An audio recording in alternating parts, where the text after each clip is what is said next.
High, তোমরা ভালো আছো তো? আমিও ভালো আছি। কারণ কি দেখো, আমার মেয়ে সারাদিন ভিডিও তৈরি করে যাচ্ছে লেপের মধ্যে বসে। তো ছেলেটাকে আজকে একটা নতুন ব্যাট দেওয়া হয়েছে। তো ছেলেটা ব্যাট নিয়ে দেখো কি করছে, দেখেছো তো? বাচ্চারা এরকমই হয়, সারাদিন খুব জ্বালায়। তোমরা ভাবো যে আমি খুব ভালো থাকি, একদম ভালো থাকি না। সারা দিন কাজ থাকে, তো ছেলেমেয়ে প্রচুর জ্বালায়। আবার দোকান আছে, দোকান সামলাতে হয়। তো মনে মনে ভাবো সারাদিন বৌদি খুব মোবাইলে পড়ে থাকে, ভিডিও তৈরি করে ফালতু একটা, কিন্তু ফালতু কিছুই না। কাজকর্ম সঠিকভাবে রেখে তারপর ভিডিও তৈরি করি, ঠিক আছে? তা বাজে কিছু কখনো কমেন্ট করবে না। আশা করি তোমরা ভালো কমেন্ট করবে। আর তোমরাও কাজকর্ম সঠিকভাবে সঠিক সময় শেষ করে তারপরে মোবাইল দেখবে, ঠিক আছে?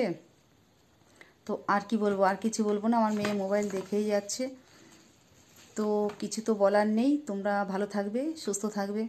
আর কি, বাই।